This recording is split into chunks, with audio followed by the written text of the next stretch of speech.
What if Cersei Lannister married Rhaegar Targaryen? Let's explore the depths of it in the video. Aerys Targaryen stares at his hand for a long moment as he finishes giving his proposal. For a second, he wonders if Tywin Lannister truly gained a sense of humor and was just jesting with him. But he knows his old friend too well and understands this is a serious proposal. The marriage pact between his daughter and Rhaegar Targaryen. They are of the same age. Cersei is a renowned beauty and a respected member of a powerful house. It all makes sense to Tywin, bearing one small issue. Aerys is a dragon. His son is a dragon. Tywin is a simple servant. He is tempted to say as much to Tywin and put him in his place. He would love to see the look on his friend's face when he hears that, yet Aerys bites his tongue. As satisfying as that might be, a small part of him recognizes the issues. While his relationship with his hand is strained, something like that will burn that bridge altogether. Tywin seems to sense this uncertainty and mistakes it for consideration. If not Cersei, then who else, Your Grace? There are other daughters of great houses, I suppose. Elia Martell, Mina Tyrell. I understand the Targaryens have a tradition of marrying into the family, so to speak. But you have no kin you can match your son. That much is true, Aerys has to admit. His lip curls with distaste at the thought of any of those other women. Mace is too grasping and would use the marriage to sink his claws into the court, as Otto Hightower did centuries ago. And the Dornish are the Dornish. Even the Valyrians have fallen from grace and are not the power they once were. What little wealth and influence they do have is due to Aerys' support. Meanwhile, the Lannisters are strong on their own. As much as he hates to admit it, this marriage makes sense, and could well be his only option.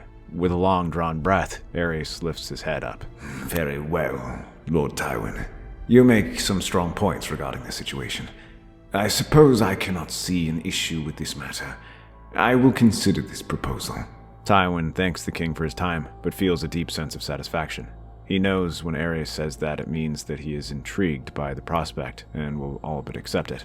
That is simply a matter of time. His prediction proves true, and within weeks, word arrives that King Aerys has officially agreed to this marriage proposal. The next few months are a flurry with activity as they spend that time arranging a royal wedding. While the two are informed of this betrothal, and naturally their reaction are quite the opposite. Cersei is overjoyed at the proposal, thanking her father profusely. She celebrates this agreement and wastes no time in preparing herself for her marriage and wedded life with Rhaegar. She immediately takes a role in planning the wedding. Meanwhile, when Jon Connington brings news to Rhaegar, he barely hides his glee when the prince's expression barely changes. It remains a mask of indifference. He simply nods his head and offers his thanks for bringing this news. A moment later, he returns to his harp and begins strumming a sad tune. When at last the wedding bells toll, there is a celebration across the realm as lords great and small arrive, and representatives from every great house arrive to pay their respects. As rose petals shower the streets of King's Landing like rain, Cersei's feet crunch against them. She looks resplendent in her white gown, her expression the picture of a young queen, vibrant, lively, and peaceful. Yet Rhaegar's mind seems elsewhere, even here. While he occasionally stops and offers his bride a smile, these are few and far between. To him, these matters seem tedious. He understands the need to forward the family line, and has his own reasons, but as he glances at Cersei, he does not find love or even fondness, only a stranger. Those thoughts remain unsaid as he turns back to the proceedings and waves toward the crowd. As the day turns to night and the newlyweds settle in their marriage bed, Cersei plants a kiss on Rhaegar's cheek. The prince in turn cups her hand and offers a smile. I have dreamed of this day since I was a little girl. Really now? Why is that? You've never met me before. Well, that's true, but I've heard of you. You are the silver-haired prince. Maidens across the realm hear about you and dream of being with you. They dream of being your wife. And yet they know me just as much as you. Rather odd to wish for a stranger to be your wife. Indeed, but so often is the case that women do not have a choice in the matter, regardless. At least with you, your reputation for kindness and your love of culture makes you desirable. Perhaps. And yet, I suppose there is no time like now to get to know each other. As the night wears on, Cersei's mind remains fixated on this. Despite her best efforts to charm the prince, Rhaegar seems rather indifferent to them, almost like he were immune. He laughs and smiles at her, and these are moments she lives for, but something gnaws at her. She has fantasized about this moment since she was a little girl. She cannot simply accept that he is not interested in her or loves any less than she loves him. When the next day rolls around, the newly made consort resolves to win over the prince one way or the other. She plays the role of a dutiful wife well. Whenever he is at court, Cersei is right by his side. When he speaks and gives proposals, she agrees, and when he requires anything, she sees to it he gets it. Rhaegar thanks her and admits some fondness for her, but he is never truly impressed by her. To him, this marriage was and always will be a political affair to ensure a stable crown and a line of succession. One person who is happy with this marriage is Aerys, who observes the obedient young woman in approval as he watches her follow whatever the prince wants, unlike her father. More importantly, she also acts as a valuable hostage for her father's good behavior. However, the relationship between the king and the prince remains strained and continues to grow colder by the month. Aerys never truly trusts his son, whom he deems weak and unfit to rule. Instead, he considers Viserys a better candidate. Rhaegar has little interest in mending that relationship either. He is happy to remain with his books and study tales of prophecy and star charts for glimpses into the future. While Cersei asks about it, the truth is that she has little understanding or interest in this. That, and more simply ideas she has to try and get his attention. Her brother, who serves in Tywin's household as a knight, notices these efforts and pulls her aside one day. You waste your time trying to reach out to Rhaegar like that. He lives in his own world, consumed by his own thoughts and ideas. Those are for him to bear alone in his mind. I am his wife. Any concerns he has should be shared by me. Any burdens he has shall be carried by me as well. How could I claim to be his queen, if that is not the case? Because he does not wish to burden you with such things. I am not some frail little girl like those other women brought forward for him to marry. I am Tywin Lannister's daughter, a child of the Rock and a lioness. Very well. I know I cannot stop you. However, I have known Rhaegar since he was a boy.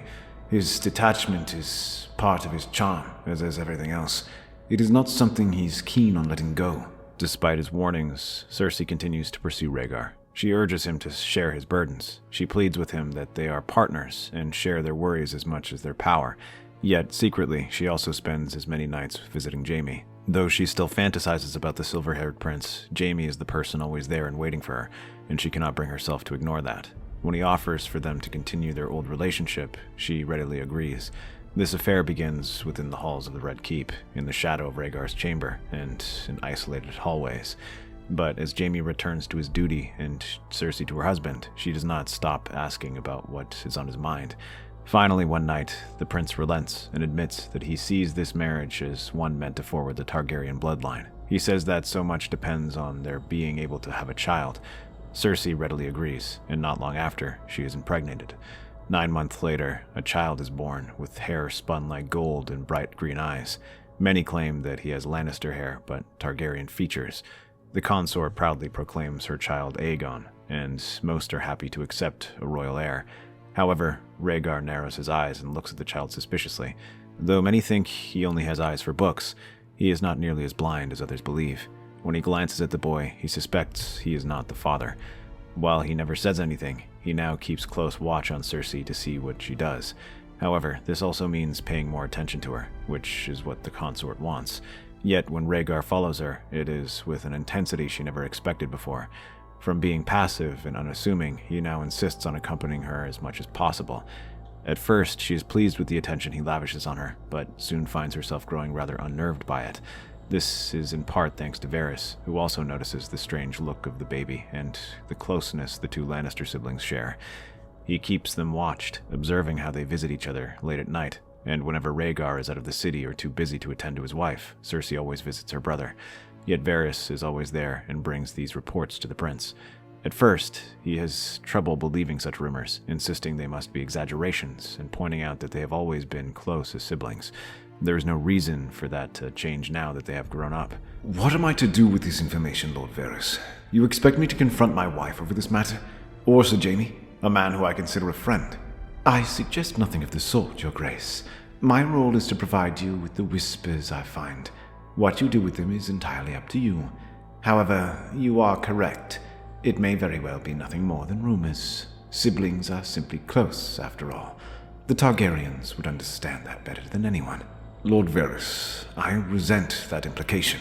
I mean no disrespect, my prince. I merely point out the strangeness of it all. You know as much as I how much the court enjoys gossip. There are certainly some among us who will enjoy discussing the matter. I'm simply warning you of what kind of rumors might arise from irresponsible lips. There are certainly many of them, if you ask me. Rhaegar is also inclined to agree with that fact. He knows how his father's court is, especially as of late. More and more of those courtiers are little more than flatterers who speak only of what the king wants to hear, rather than what he wishes to hear. It is one reason why Aerys has grown so distrustful of others, including his own family. If such rumors come to light, they will doubtlessly use it against him. So instead he begins to take steps to reduce the risks. First, he assigns Sir Jaime to stay as far away from Cersei as possible. He is tasked with watching Tywin or other Lannister men while leaving the Kingsguard to watch Cersei.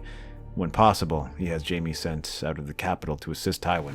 Meanwhile, he has Cersei watched and wishes to have another child with her as soon as she's recovered. This time, the twins were born, sport of silver hair and green eyes. There is no question who the father might be.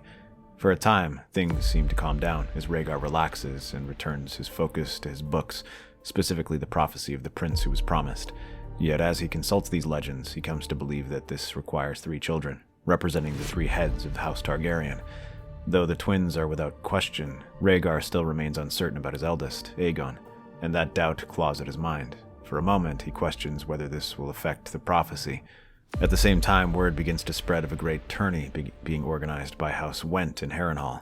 These newly made lords are keen to establish themselves as a great house and hope to accomplish this by displaying their wealth in a way that no one shall ever forget. The massive reward and promised events attract thousands of people from across the 7 kingdoms. Even the royal family gets word. Rhaegar makes preparations to attend, while his father initially plans to stay in the Red Keep for fear of assassination attempts. His grace is prudent as ever. For every knight that attends, there are always 2 archers, 2 sellswords, and 4 men-at-arms who follow. In the midst of this excitement, any one of them can get glory drunk or be beggared enough to try something foolish. You speak of this as if you have experience. You haven't gotten word of any such assassination attempts. Your Grace, you know that I would never keep such a secret from you, but I have received strange tidings. Lord Went offers reward 3 times as high as what Lord Tywin offers, and yet it is strange, don't you think? The Lannisters draw their weapons from their mines and the riches that flow from Lannisport, yet those who hold Harrenhal have no such luxuries. Instead, they often require a kingdom's worth of gold to simply prevent their castle from falling apart. You believe that he is stealing money? Far worse. I believe he is being lent money, which of course means that such gold comes with strings attached, promises and repayments. The only question I am wondering is, who might have the wealth to fund such an extravagant event like this? You say it requires a kingdom's worth of gold, don't you? I am the only man here who rules a kingdom, so long as I live, unless it is someone who no longer wishes me to live. Rhaegar. Yes, it must be him. If I were to die, he would inherit the Iron Throne, and that Lannister wife of his, it would give him the wealth. A wise observation, Your Grace. I would not have predicted that. Yet, looking at it now, I suppose it does make sense. With such grand prizes, one might picture them as bribes. And with so many lords gathering, a tourney makes a great pretense for them to meet and plot. Once the seed of that idea is planted in his head, there's no going back. Aerys now becomes convinced that Rhaegar aims to overthrow him. This tourney is his way of gathering allies. All Varys needs to do is point out other bits of evidence. He speaks of how he's been unusually involved in where Jaime Lannister is stationed. All of that convinces Aerys that he must attend Harrenhal to prevent any plots against him from being enacted. The tourney of Harrenhal blazes to life in all its splendor. Banners ripple like waves of color above the tilt yard, the air heavy with the scent of roasted meat, trampled grass, and spiced wine. Lords and knights ride beneath shining helms, their houses emblazoned on shields upon their surcoats. Thousands cheer, from highborn ladies in silks to hedge knights and farmers pressed against the lists. It is not King Aerys who commands their gaze. The Mad King sits, ignoring the stares of people who are shocked by his appearance. Though only in his 30s, many believe he is closer to twice that age, with his ragged hair and long fingernails. The man looks like a monster from a nightmare, and though no one says it out loud, they are stunned by the decline of their king. This stands in contrast to Prince Rhaegar, who dazzles the crowd. His silver hair gleams like starlight, his black armor chased with rubies catches the sun, and the memory of his songs from the night before lingers in everyone's heart. By his side stands Queen Cersei, hair as golden as dawn, parading their young son Aegon proudly. Together, they look like the image of royal grace, yet the sheen hides a crack. Cersei feels it. She has dreamed all her life of this prince, yet he does not look at her the way she once imagined. His courtesy is impeccable, his smile gentle, but his eyes are always distant, fixed on a horizon she cannot reach. When the jousts begin, the crowd expects Rhaegar to shine, and he unhorses many good men, but the man who truly proves unbeatable is Jaime Lannister. Though young, his talent is unmatched, and many whisper that they are witnessing the makings of another Aemon the Dragon Knight or Fireball. Rhaegar holds his own, but has no desire to drive him, not unlike Jaime, whose heart burns for his sister.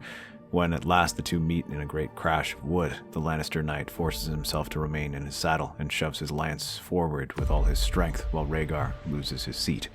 Gasps roll through the stands. Jaime rises, golden hair blazing, and places the crown of winter roses upon his sister's lap, naming her the queen of love and beauty. The crown cheers, taking it for a brother's jest or simply a way to honor the future queen, but Rhaegar's smile falters, his face darkening. Various whispers echo in his mind, whispers of siblings too close, of shadows in the Red Keep. He applauds with the rest, thanking Jaime for honoring his wife, but he does not say anything. The storm brews inside him until he finds Cersei in their chambers. She cradles Aegon, her face proud for Jaime's victory. Your brother showed his devotion today. He must care for you a great deal.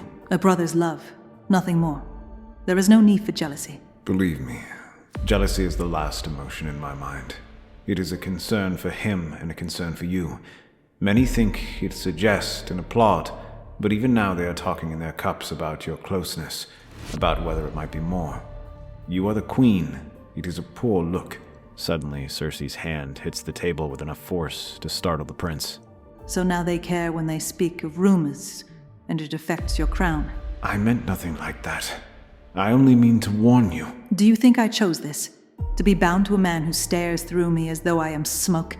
You sing of the realm, Rhaegar, but never to me. Do you know what it is to hunger for love and be fed only cold silence? I didn't choose this marriage, Cersei. I never loved you. But I loved you. No, you didn't. I was a stranger to you when you came to my bed. You were a stranger to me, and we remain strangers still. You love an illusion. Know this. I have heard a rumor that you wish to name your brother to the Kingsguard. I hope you take care of what you are planning. From the shadows of the chamber, a listener crouches unseen. Varys hears every word, every poison-laced truth. He smiles faintly in the dark. Secrets such as these are worth more than crowns. Back within the castle's shadows, the spider spins his web. Varys kneels before Aerys and speaks softly, his whispers louder than trumpets in the king's ear. Your Grace, the rumors run deeper than even I imagined. The queen and her brother are not merely close, they conspire together. Their lust an affront to gods and men.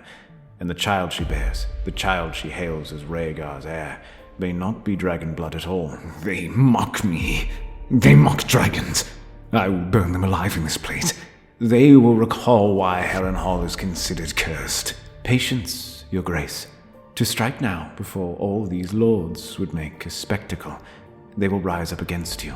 Let the Lannisters believe themselves safe. When they return to King's Landing, we act in silence, away from prying eyes, in a place where they cannot gather sympathy. The king hisses, but concedes. Already his mind festers with fire. So it is that when the royal party returns to the capital, the trap springs shut. Sir Jaime and Queen Cersei are taken in the night, stripped of their finery, dragged in chains through the Red Keep's black corridors. Tywin is far in the west. He had to deal with a dispute between lords in the west to attend attorney, and now he hears this news through a raven. They are pushed into the black cells in order to confess, but both remain defiant. Yet Aerys is convinced he sees falsehood in Jaime's eyes. He knows that the boy is Tywin's favorite child, his heir, so Aerys decides to kill him first. The knight is tied to a stake. Aerys watches with glee as wildfire licks his golden hair and turns it to ash. The boy screams once, then is silent, swallowed by green flame. Cersei does not scream. She glares through her tears as she is dragged away, locked deep within Maegor's holdfast. She is spared only because she makes a valuable hostage to the crown. You will pay for this. One person who is absent through all of this is Rhaegar. The prince and the wolf maid have vanished together, leaving behind a realm on the edge of madness. With the deed done, Aerys immediately begins sending heralds out to speak of what happened. Witness testimony is gathered, and reports of what happened are spoken through these men across the Seven Kingdoms. The Mad King fully expects the realm to rise up in support of him. He expects them to mock the Lannisters and condemn them as abominations. And yet, the realm reacts with horror when they hear how Jaime Lannister, the promising young knight who won the tourney of Harrenhal, was murdered in such a way. The people are stunned. They don't see some madman, but a boy cut down in his prime. From this story, rumors pile onto rumors of what truly happened. Many dismiss these incidents as allegations, as madness from the Mad King. Others point out the hypocrisy coming from a man who marries his own sister, and there are even wilder stories. Some claim the true mastermind is Rhaegar, who acted out of jealousy at being unhorsed. Others whisper that the Targaryens fear the Lannisters are growing in power. Tywin hears all of these rumors, yet pays them little heed.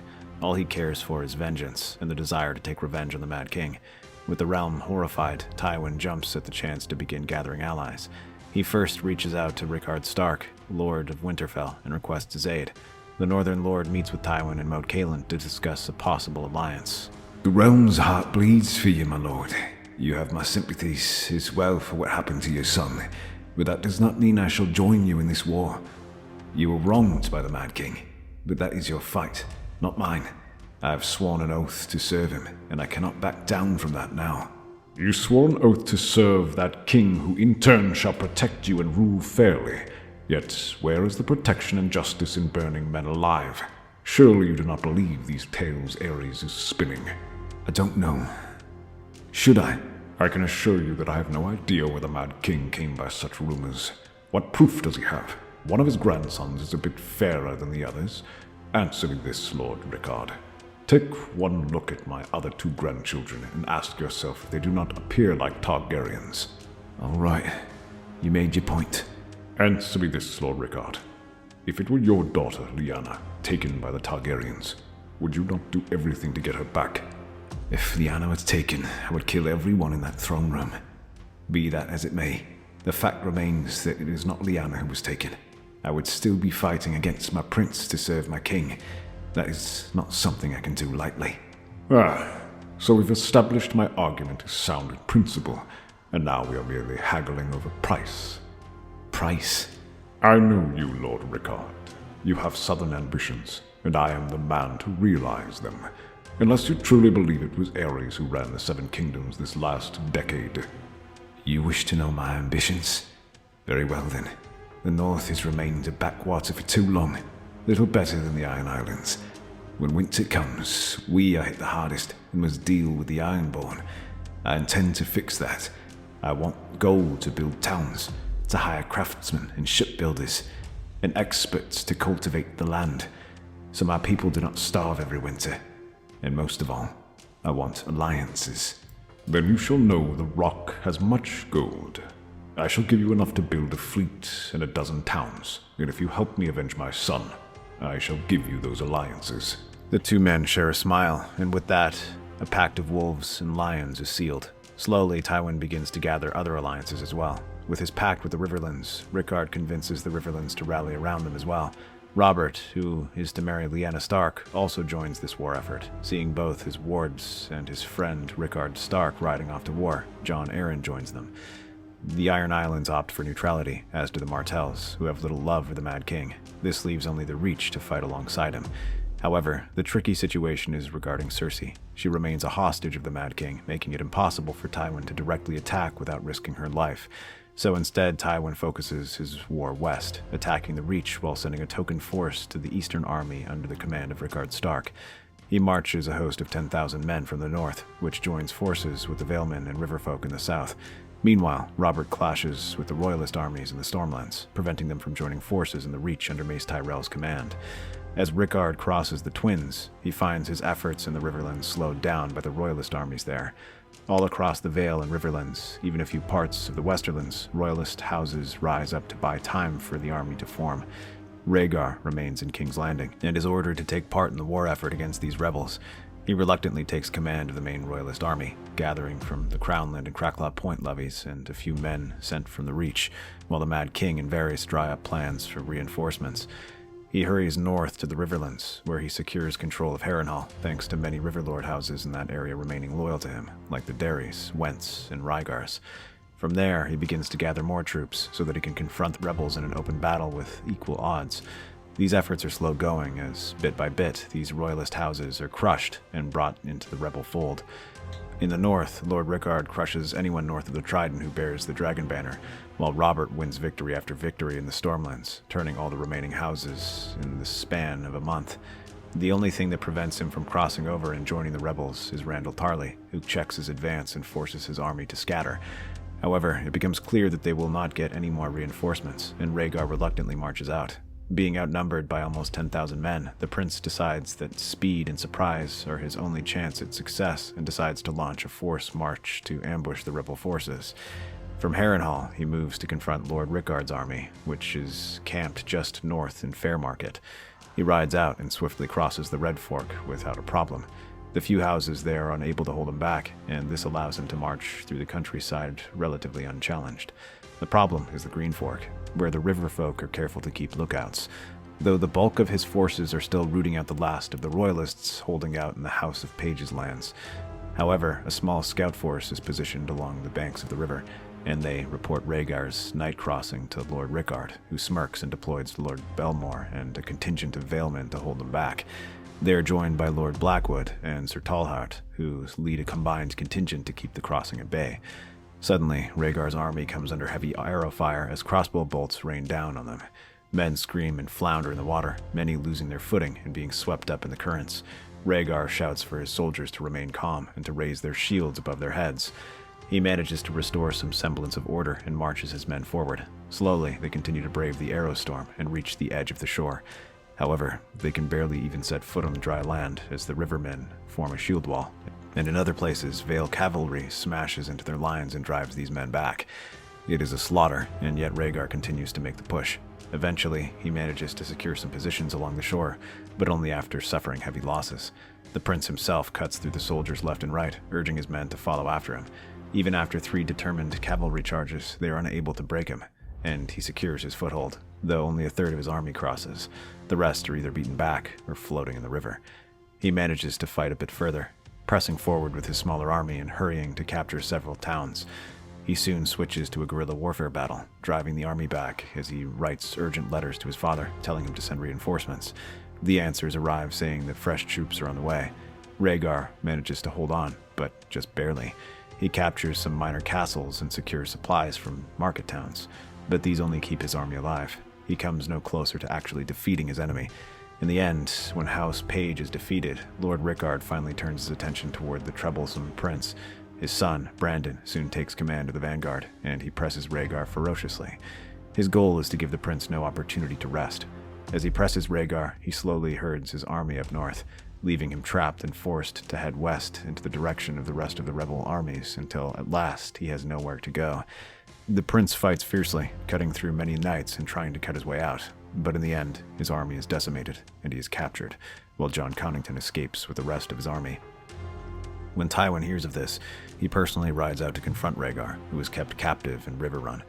The old lion arrives, his presence ominous and seemingly draining the light from the room as he approaches the prince. You have caused my family quite a bit of trouble, young prince. If you have quarreled with anyone, my lord, it is with my father. Is that so? Because I have spoken to my daughter, and she has not hidden her frustration regarding her marriage to you. An arranged marriage, made by you to serve your own purpose. Unfortunately, not many of us are blessed with the opportunity to marry the one we love. No, that is true. But not all of us watch as their good brother burns alive. Not all of us allow our wives' names to be dragged through the mud. You think I made that story up? I am creative, Lord Tywin, but I am not that creative to have crafted such a tale. He looks up and offers him a shaky smile. For the first time, doubt creeps up Tywin's expression as he stares at the prince, and yet he does not let it show as he tries to compose himself. Be that as it may, the only reason you are alive is because you have use to me. While I have tried negotiating for my daughter's release, your father refuses to see reason and trade you for her. But I have long known the conflict in the court, so you will help me get my daughter out. Rhaegar returns to King's Landing under the shadow of night, stumbling and accompanied only by a handful of companions. The guards are surprised to see him, but they recognize his silver hair immediately and bring him before his father. He spins the story of how he managed to escape after his defeat. Lords murmur of his valor, of the prince who slipped chains and outwits rebels. Aerys does not smile. The Mad King's eyes burn with suspicion. Varys whispers how strange it is he managed to escape when he would have been hunted like a dog throughout the Riverlands. But it does not matter, as soon enough Aerys' backup plan comes into effect. The Golden Company, called from Essos in secrecy. They are accompanied by another force of sellswords, numbering nearly 15,000 in all. The sellsword army lands at Maidenpool, yet while they proclaim themselves as the Dragon's Men, all of this is part of Varys' plan. With the son and father feuding in the capital, the Blackfires can destroy the rebels and bring them to heel. Their sudden strike shatters the rebel host. Lords in the Riverlands scatter, caught in surprise. Steel and coin fight side by side, and the Black Dragon carves bloody paths. Across the surrounding area, territory is recaptured and houses rally as they press deeper. Rickard was focusing on defending his southern flank from the remnants of Jon Connington's army, or the Reach, not east, and his army suffered badly. Yet the rebellion does not die. The lines fold inward, but do not break entirely. While their forces press deeper, Ned takes command of the rearguard and organizes their defenses. He makes the difficult decision to trade territory for time, allowing them to claim lands while he retreats and moves their forces to more defensive positions. While they reform, Brandon organizes the cavalry and rushes forward to a rapid counterattack. They act as the rebels' sword and shield, parrying and blocking blows from the sellswords. Even when the elephants are sent in and the lines crumble around them, both continue to fight and buy time for troops to arrive south. Not Tyrell soldiers, but Robert riding from the Stormlands with a hammer in hand. He smashes into the Golden Company like a thunderclap. Ned holds shield wall after shield wall, so Robert can swing wide and strike the sellswords in the flank. Brandon laughs and plunges deep into their lines until the trident runs red. Meanwhile, in King's Landing, Rhaegar learns the noose is tightening. Aerys moves to arrest him, but the Kingsguard have no love for him. As they lead him through the dungeons, they instead take him to see Cersei and help him in their escape. But as they reach the gate, Sir Geralt appears, his face ashen as he lifts his helmet. Your Grace, I overheard the king. He commands the pyromancers to light wildfire caches. The city itself is to be sacrificed if rebels breach the wall. Worse, there are reports that rebels are starting to approach the Crownlands. Rhaegar reels, but time is short. They storm the halls of the alchemists, blades flashing green in the dim light as they cut down robed pyromancers before orders can spread. The survivors demand to know the location of the caches. As they get the locations, they find the cache in the Dragon Pit and other key locations to stop it. In the dark chambers of the Dragon Pit, the fight is merciless, and in the carnage, one mad alchemist hurls himself upon a brazier, torching scrolls and candles into the air. Rhaegar drives his sword through the man, but flames leap high, and in the struggle, the prince takes a grievous wound. The Kingsguard drag him onward, bleeding as smoke coils through the halls. They force their way from the Dragon Pit, only to hear the unholy roar of fire catching beneath the stone. The vaults blaze. The pit itself shakes as green flames erupt, a pyre for the bones of dragons. Cersei does not wait. She tears free from their grasp, heedless of his wounds, and flees with the crowd just as the Dragon Pit erupts in flames, spewing stones in all directions and sending them flying across the sky and raining down walls. But she avoids them and stumbles out just as she sees her father's banners. She soon stands before the lords and soldiers, her hair wild, her gown torn, and cries out, "The Targaryens would burn us all. This is their failsafe. Wildfire in every street. They will see the city burn rather than lose their crown." Her words spread faster than flame. In the camp, from knight to peasant, the tale grows. The dragons would torch their own nest, and only rebellion can save the realm. Rhaegar's wound bleeds in silence. The Mad King's plots twist to ash, and the lions and wolves close their jaws tighter around the dragon's throat. Yet Rhaegar had managed to throw the Alchemist Guild into chaos, so they could not properly react to the situation, and when Pycelle opened the gates for them, a small contingent of men moved inside, small enough to avoid notice. These soldiers, under the command of the Mountain, cut through the Red Keep and track down the Mad King, where they slay him. With that, the rebellion ends, and Aegon is declared the new king. As reports of the wildfire plot get out, many holdouts quickly change sides and join with the Lannisters, allowing them to claim the Iron Throne, not as a Targaryen consort, but as kings in their own right. That's our theory. Westeros is a land filled with exciting stories and possibilities, and we love exploring them. If you want to accompany us on this journey across the Seven Kingdoms and beyond, then please like, share, and subscribe to our channel.